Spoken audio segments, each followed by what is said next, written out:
자, 오늘 우리에게 주신 하나님 말씀은 시편 31편 9절부터 12절까지의 말씀 보시겠습니다.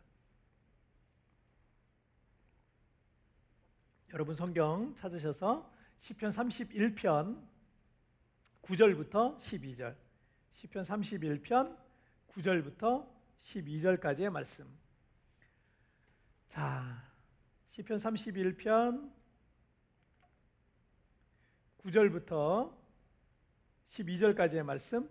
자, 우리 한 목소리로 합독하실까요? 시작. 여호와여, 내가 고통 중에 있사오니 내가 은혜를 베푸소서. 내가 근심 때문에 눈과 영혼과 몸이 쇠하였나이다. 내 일생을 슬픔으로 보내며 나의 연수를 탄식으로 보내며 내 기력이 나의 죄악 때문에 약하여지며 나의 뼈가 쇠하도소이다. 내가 모든 대적들 때문에 욕을 당하고 내 이웃에게는 심히 당하니 내 친구가 놀라고 길에서 보는 자가 나를 피하였나이다. 내가 잊어버린 바 됨이 죽은 자를 마음이 두지 아니함 같고 깨진 그릇과 같으니이다. 아멘. 자, 오늘 말씀 제목 함께 읽겠습니다. 시작. 깨진 그릇. 다시 한번 시작. 깨진 그릇. 실수로 바닥에 떨어져 산산조각으로 깨진 그릇은 더 이상 사용할 수가 없습니다.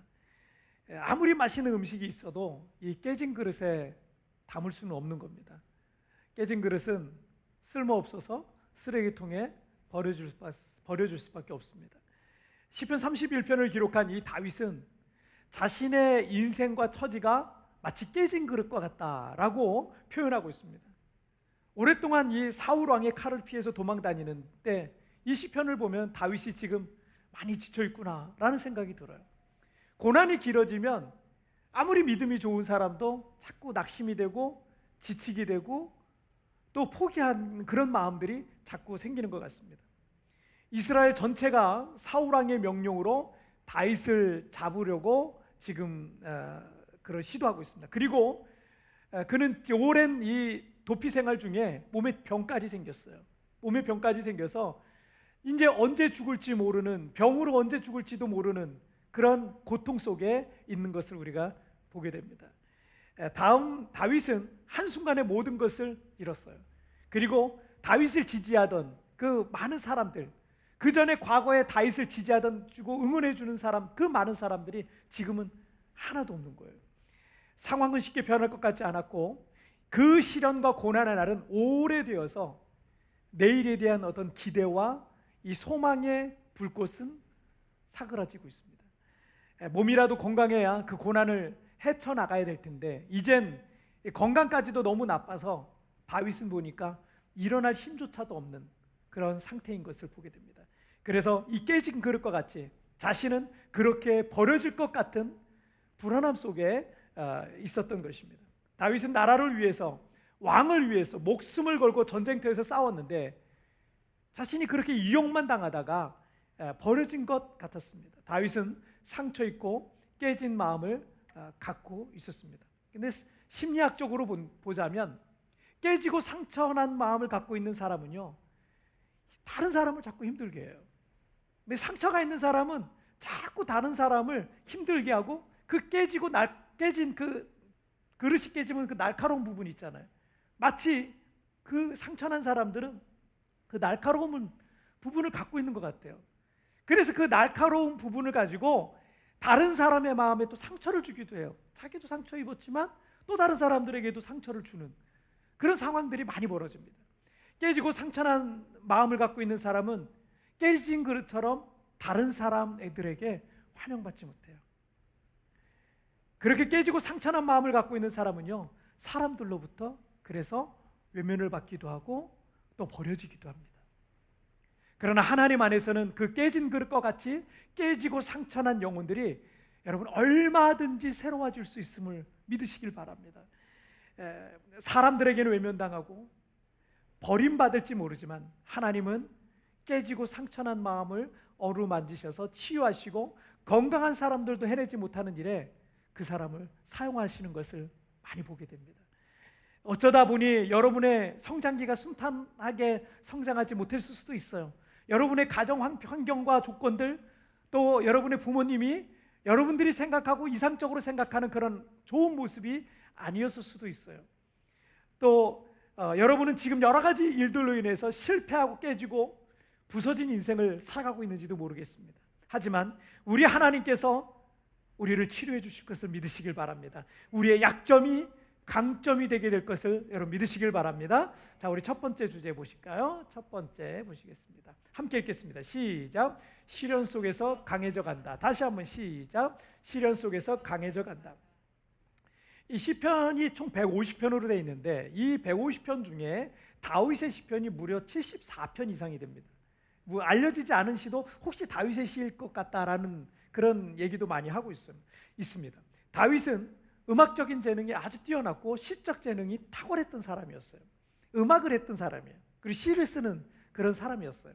그래서 그가 고통과 환난 속에서 하나님 앞에 간구할 때 그것을 성령의 감동에 따라서 시로서 적어놓은 것이 오늘날 우리가 읽고 있는 그 시편이 된 거예요.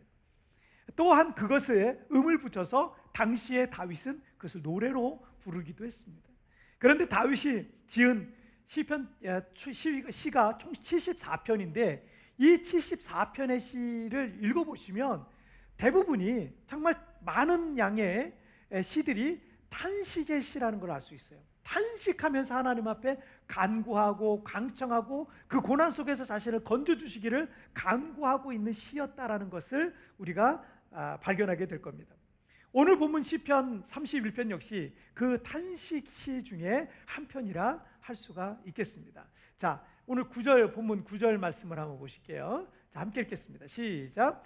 여호와여, 내가 고통 중에 있사오니 내게 은혜를 베푸소서. 내가 근심 때문에 눈과 영혼과 몸이 쇠하였나이다. 아멘. 다윗은 지금 큰 고통 속에서 하나님의 은혜를 지금 바라고 있는 거예요. 그는 지금 건강에 심각한 문제가 생겼다는 것을 우리가 알 수 있는데 눈과 여러분 건강이 나빠지면 눈이 일단은 좀 약해져요. 이 시력도 약해지고 눈도 계속 아리고 아프고 이러잖아요. 눈과 영혼과 몸이 쇠하였나이다 라고 기록하고 있습니다. 그렇게 다윗이 그렇게 많이 아프게 된 것은 내가 근심 때문에 라는 말을 통해서 우리가 짐작을 해볼 수가 있는데 다윗이 아프게 된 이유가 근심 때문에 고대 위대한 철학자 중에 한 사람이 플라톤이 육체의 모든 병은 마음에서 시작된다라는 말을 했습니다. 즉 현대의 많은 의학자들 역시 대부분의 병이 스트레스와 같은 것에서 시작된다라는 이론을 지지하고 있습니다. 그리고 성경 잠언 18장 14절 말씀에서도 사람의 심령은 그의 병을 능히 이기려니와 심령이 상하면 그것을 누가 일으키겠느냐. 그 사람의 심령이 망가지면 깨지고 상하면 그 사람을 누가 일으키겠느냐라고 말씀하고 있어요. 어떤 마음을 갖고 있느냐에 따라서 병이 심해지기도 하고 그 병을 치유할 수도 있는 거예요. 마음갖기에 따라 그 병을 치유할 수도 있다는 얘기예요. 자, 하지만 그의 마음이 상하고 깨져버리면요, 그런 극심한 스트레스를 겪으면 거기에서 병이 생겨요. 그리고 그 병은 더 악화될 수밖에 없어요. 그래서 여러분이 어떤 상황 속에 있을 때 여러분 긍정적인 마음, 또 믿음의 마음, 소망의 생각들로 여러분의 마음을 계속 채우는 일을 해야 돼요. 몸이 아프고 또 여러 가지 상황이 나빠도 자꾸 그런 것들을 마음에 채워야 돼요. 나는 아프다, 나는 지금 상황이 안 좋다, 나는 어렵다, 이런 걸로 채우면 여러분 더 안 좋아질 수밖에 없어요. 몸까지 아파오는 거예요. 그런데 긍정적인 걸 찾고 믿음의 생각들을 자꾸 채우고 소망적인 것들을 자꾸 채워야 되는 거예요. 여러분이 믿음의 의지로 여러분의 영에게 명령을 하셔야 돼요. 여러분 시편 42편에서처럼 내 영혼아 내가 어찌하여 낭망하여 그렇게 좌절하여 있느냐. 너는 하나님을 바라라. 나는 내 얼굴을 도우시는 하나님을 인하여 나를 찬송하리라. 뭐 이렇게 자기 영혼에게 말하잖아요. 내 영혼아 내가 어찌하여 낭망하여 있느냐 이렇게 말하잖아요. 그렇게 자기의 영에게 명령을 해야 되는 거예요. 그래야 여러분 아프려고 하는데 자기의 영혼에게 명령하잖아요. 안 아파지는 거예요. 아프지도 않게 되고요. 설사 어떤 바이러스가 들어와서 병에 걸릴 사람도 이런 마음이 있으면요 또다시 일어날 수가 있는 것입니다. 할렐루야. 여러분 시편 31편 말씀 볼게요. 10절 말씀 함께 읽겠습니다. 시작.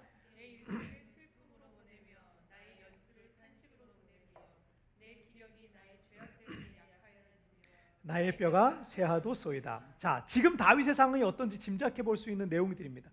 내 일생을 슬픔으로 보내며 나의 연수를 탄식으로 보내며라는 표현으로 봐서 다윗의 그 고난의 기간이 지금 꽤 길었다라는 것을 우리가 짐작해 볼 수가 있어요. 그리고 그 고난이 여전히 끝나지 않고 있어요. 여전히 그 고난 속에 있어요. 그래서 다윗의 기력은 점점 더 쇠하여 가고 있고, 그의 뼈가 쇠하여 가고 있고, 기력이 약해져 가고 있고, 이제는 더 이상 벼틀 힘이 없다고, 이제는 병들어서 일어날 기력과 힘조차 없다라고 고백하고 있는 걸 볼 수 있습니다. 자, 11절 말씀도 보실게요. 시작. 내가 모든 대적들 때문에 욕을 당하고 내 이웃에게서는 심히 당하니 내 친구가 놀라고 길에서 보는 자가 나를 피하였나이다. 자, 그뿐만 아니라 다윗은 대적들로 인하여서 수치와 조롱과 모욕을 당해야 했고, 이웃과 친구들로부터 외면당하고 배신을 겪어야 했습니다. 그러니 다윗이 겪어야 될 이 스트레스는 말로 다 표현할 수 없을 정도의 고통이었고, 그것으로 인해서 몸까지 아플 정도였다라는 겁니다. 한때 민족을 위기에서 구한 영웅으로 온 백성에게 칭송을 받았던 이 다윗은 한순간에 그 모든 영광의 지위를 박탈당했어요. 집에서 몰래 빠져나와 도망가야 됐고, 자기가 도피하는 중에 그 사이에 자기의 아내를 다른 남자에게 뺏겨버렸어요. 모든 재산을 잃었고 전국에 수백 명이 떨어진 범죄자가 되어버렸어요. 이 동굴과 저 동굴로, 그리고 이 광야와 저 광야로 피해가며 생명을 부지해야 했습니다. 그 기간도 며칠도 몇 달이 아닌 수년간 계속 이어져 가야 했습니다. 어디 맘 편히 쉴 곳조차 없어서 다윗은 도망다니면서 밤에도 신발을 신고 옷을 벗지 못했어요. 칼을 쥔 채로 늘 여기저기 노숙을 하면서 그렇게 생활을 해야 했던 겁니다. 그래서 다윗은 10절에서 내 일생을 슬픔으로 보내며 나의 연수를 탄식으로 보내며 라고 고백하면서 자신의 젊은 날들이 슬픔과 탄식의 연속임을 지금 괴로워하고 있는 것입니다. 하지만 다윗의 젊은 날 그에게 많은 고난과 시련이 있었지만 그 기간 동안 다윗의 믿음이 더 크고 강해졌어요. 여러분, 이 기간이 다윗에게 어쩌면 필요했기 때문에 하나님께서 그에게 허용을 하셨는지도 모르겠어요. 왜냐하면 하나님 외에 그 누구도 의지할 수가 없는 거예요. 하나님 외에 그 무엇도, 어떤 환경도, 어떤 자리도 의지할 게 아무것도 없었던 거예요. 왜냐하면 다윗이 가장 영광스러운 자리에 있다가 한순간에 그 자리에 모든 걸 박탈당하고 내려왔잖아요. 의지할 게 아무것도 없는 거예요. 그리고 오직 하나님만 바라보고 하나님만 의지할 수밖에 없는 겁니다. 여러분, 올해 우리에게 찾아온 이 코로나19 팬데믹은 우리 모두에게 큰 고통을 사실 안겨주고 있어요. 처음 한두 달이면 잠잠해질 줄 알았던 이 코로나는 1년이 다 되어가도록 계속 이어지고 있고요.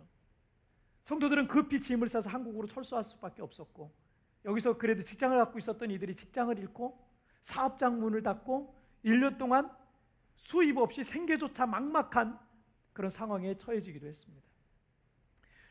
교회에도 예배 중단, 교회 폐쇄, 한국에 그런 긴급 행정명령들이 떨어지니까 한국 교회 역사상 처음 겪는 일들로 인해서 교회들이 다 당황하기는, 목회자들이 당황하고 성도들도 당황하기는 마찬가지였습니다. 교회의 모든 예배와 모임과 사역은 다 중단되거나 비대면 온라인 사역이라고 하는 낯선 방법으로 최소화해서 진행해야 했습니다.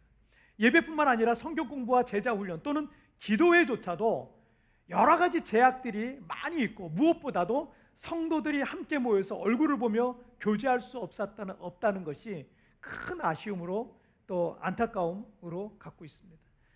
각 교회마다 예배 인원이 줄고 또 헌금이 줄고 또 성도들의 영적 성단이 그냥 갑자기 중단되는 것 같은 그런 염려와 마음들도 있습니다.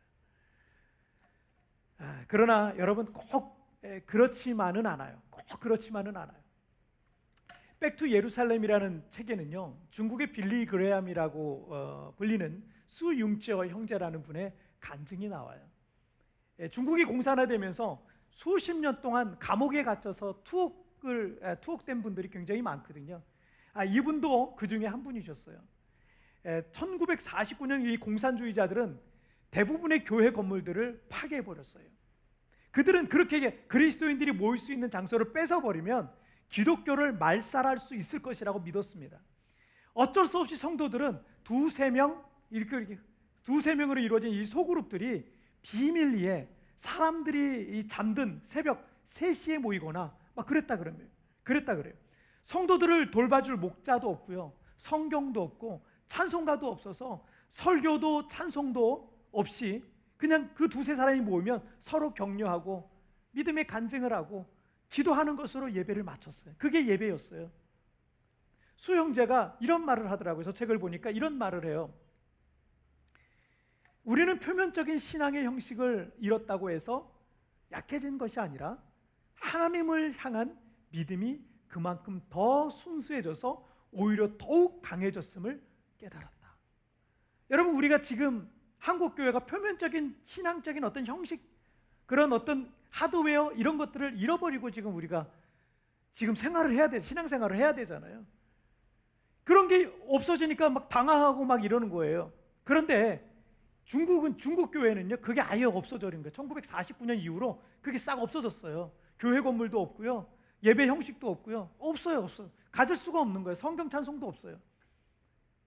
그런데 뭐라 그래요? 하나님을 향한 믿음이 그만큼 더 순수해지고 더 강해졌다는 거예요. 그런 거 없이. 그리고 또 계속해서 이런 말을 해요. 우리는 하나님과 관련된 것들을 사랑할 수 있는 기회를 얻지 못한 대신 하나님 한 분만을 사랑하는 법을 배웠던 것이다. 계속해서 우리는 계속 운영해야 할 프로그램이나 계획이 없었기 때문에 예수님의 얼굴만을 찾게 되었던 것이다. 그리고 마지막으로 우리는 교회에 도움될 만한 돈 벌 기회가 없었기에 제자 삼는 것에 모든 시간을 투자하였던 것이다.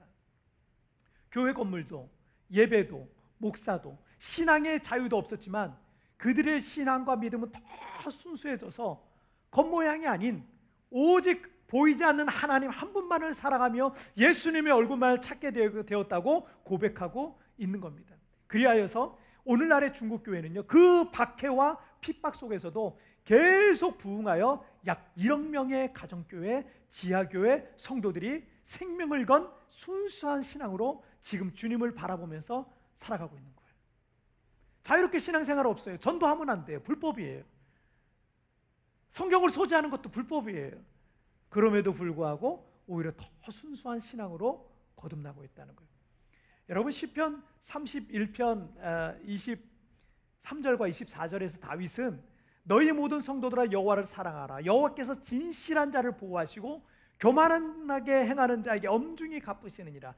여호와를 바라는 너희들아 강하고 담대하라. 코로나로 인해 신앙생활에 있어서 여러 가지 제약이 있지만 진짜 크리스찬과 겉모양만 크리스찬이 사실은 이 코로나 기간에 구분되고 있어요. 여러분 그거 아세요? 이게 구분되고 있어요. 안타깝기도 하죠. 어떤 상황 속에서도 주님을 바라보고 예배하는 이들이 진짜 크리스찬인 거예요. 예배할 수 있는 없는 상황 속에서도 예배하는 것이 진짜 믿는 자예요. 우리에게 닥친 시련과 환난은 우리가 더욱 주님만을 바라보게 하고 의지하게 하고 하나님을 사랑하게 하고 예수님을 구하고 찾고 바라보게 하는 겁니다. 그리고 이 시기에 1년 가까이 우리는 교회를 자유롭게 갈 수 없는 상황이지만 여호와를 바라는 이들의 믿음과 심령은 확신하는데 더욱더 강해져 갈 겁니다. 시련 속에서 다윗은 더 강한 믿음의 사람으로 단련되었던 것처럼 여러분 이 1년 동안 하나님이 직접 성령께서 직접 여러분의 믿음을 단련하고 있는 줄 믿으시길 바랍니다. 자, 우리 두 번째 주제 보실까요? 두 번째 함께 읽겠습니다. 시작. 깨진 그릇이 쓰임 받는다. 여러분 세라믹 그릇들 중에 이가 나간 이 커피잔이나 밥그릇이 있으면 되도록 그런 것들은 식탁에 안 올려놓고 싶어합니다. 가끔 필리핀의 뭐 식당이나 카페는 그 깨진 것도 올려놓더라고요. 깨진 것도 올려놔서 그렇긴 하는데, 근데 보통 사람들은요, 우리나라 사람들은 그거 안 올려놓고 싶어요. 하물며 여러분 완전히 깨지고 부서진 그릇을 누가 사용하려고 하겠어요? 쓰고 싶어도 사용할 수가 없는 겁니다. 쓸모없어서 그냥 쓰레기통에 버려줄 수밖에 없는 거예요. 시편 31편 12절 말씀 함께 읽겠습니다. 시작. 내가 잊어버린 바 됨이 죽은 자를 마음에 두지 아니함 같고 깨진 그릇과 같으니이다. 사람이 잘 나갈 때면 주변에 사람이 많을 거예요. 여러분 잘 나갔던 적 있었습니까? 그때 사람 많았죠? 친구들 많았죠? 만나지 않은 사람 많았을 거예요. 사람들은 어떻게든지 나랑 같이 밥 한번 먹고 인사라도 한번 하려고 하고 좀 알고 지내면 뭐라도 도움받을 게 있을 것 같아서 그 사람을 가까이 해요. 하지만 크게 실패하고 가진 게 아무것도 없는 깨지고 부서진 사람 주변에는요, 그 전에 친구라고 생각했던 사람들조차 남지 않게 되는 거예요. 그래서 진짜 친구는 어려울 때 확인된다 그러는 거예요. 다윗이 왕의 표적이 되고 쫓길 때, 왕의 표적이 되어서 쫓길 때, 다윗이 환난을 당할 때에는 사람들의 기억에서 과거 다윗이 골리앗을 죽여서 민족을 구원한 영웅이었다라는 사실은 잊혀가기 시작했어요.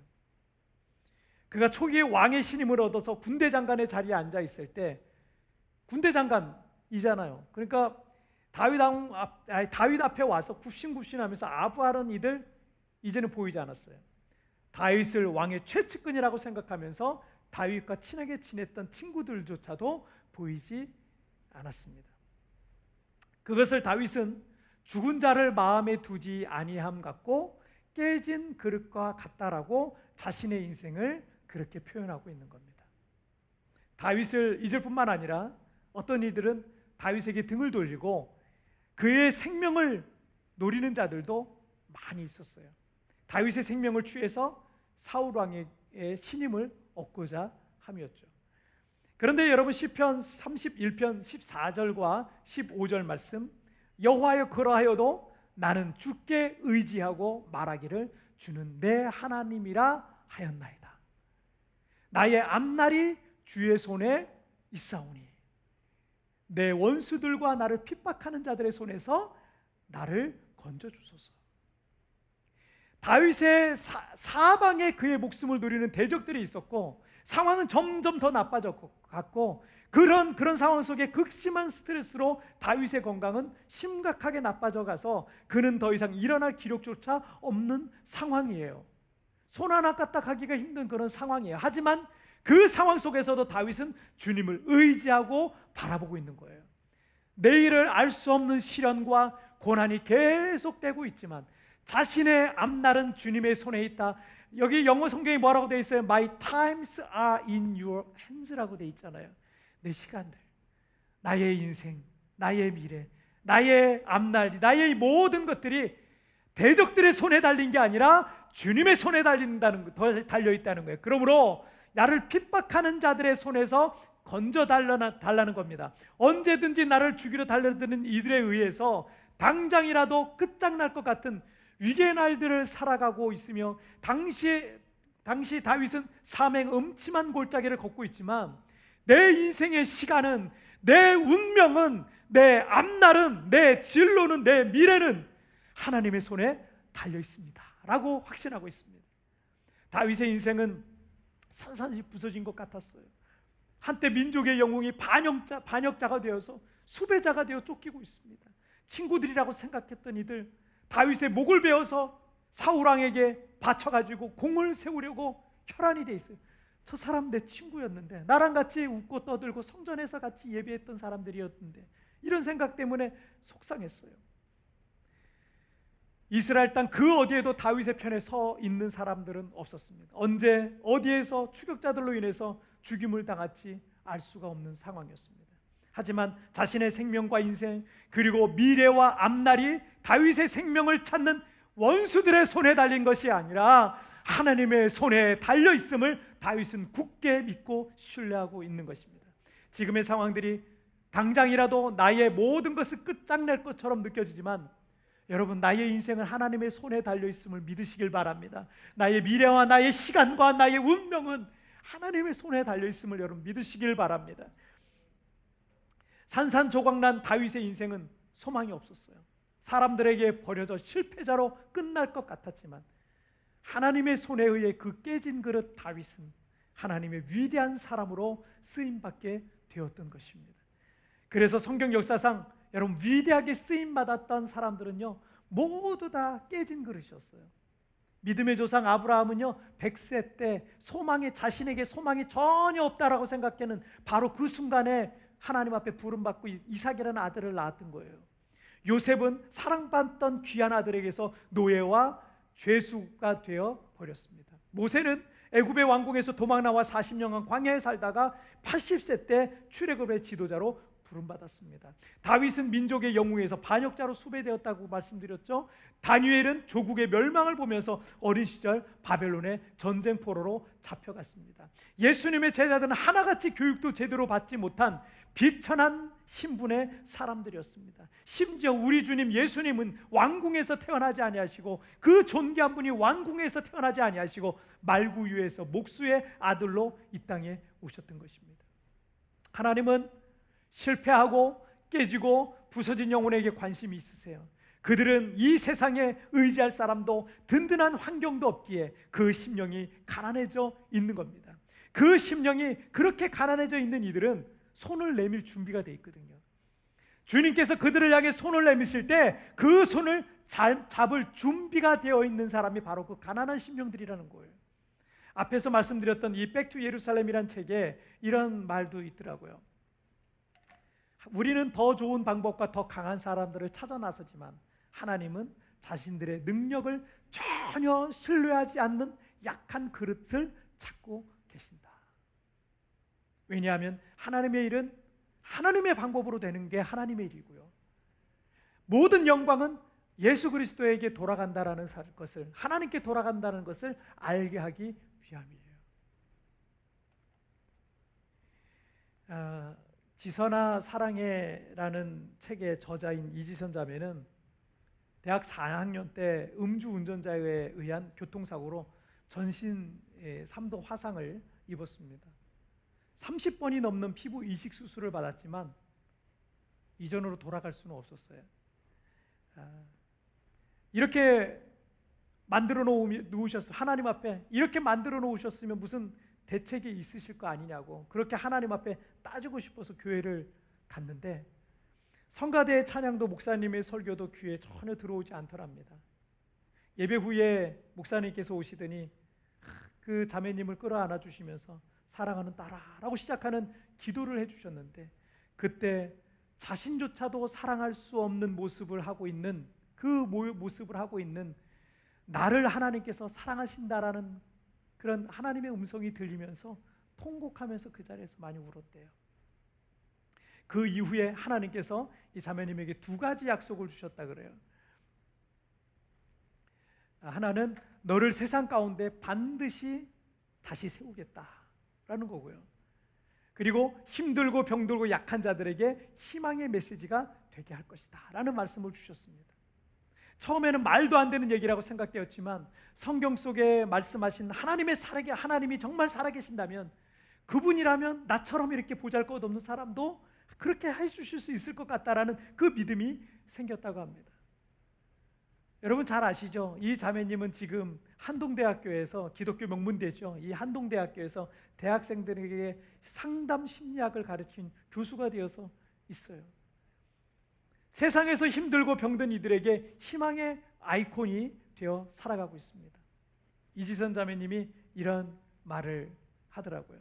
한때 깨어져서 산산조각이 났던 그릇이지만 예수님께서 그 조각을 다시 주어서 저라는 그릇을 만들어 주셨어요. 더 이상 윤이 나지 않지만 예수님이라는 보배를 자신 안에 담아 주셨음을 고백하고 있는 겁니다. 제가 지난주 중에 저녁마다 조금씩 운동을 하는데 자전거를 끌고 집 앞에서 어디 멀리 못 가니까 집 앞에서 이렇게 이런 영상 같은 것들을 귀 이렇게 이어폰 꽂고 들으면서 운동을 해요. 그래서 이 자매님의 이 짧은 간증을 유튜브로 듣는데 저의 뭐 상황과 또 우리 성도들이 생각이 나서 자전거를 제가 그 옆에 세우고 한밤중에 껌껌한 데서 제가 한참을 울었어요. 그때 주님께서 저에게 이렇게 말씀하시더라고요. 재환아, 내 인생이 깨지고 부서진 것 같지만 내가 너를 고쳐줄 것이다. 네가 많은 죄로 더러워졌지만 나는 너를 깨끗하게 씻어줄 것이다. 내가 실패한 것 같지만 내가 너를 들었을 것이다. 내가 사람들에게 외면당한 것 같지만, 버려진 것 같지만 나는 결코 너를 버리지 않을 것이다. 나는 깨진 것을 고쳐서 사용한 하나님이다.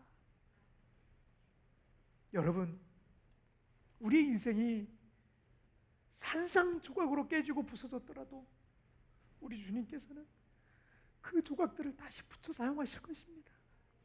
상처난 마음들, 그리고 인생들을 치료해서 주님의 선한 도구가 해주실 것을 여러분 믿으시길 바랍니다.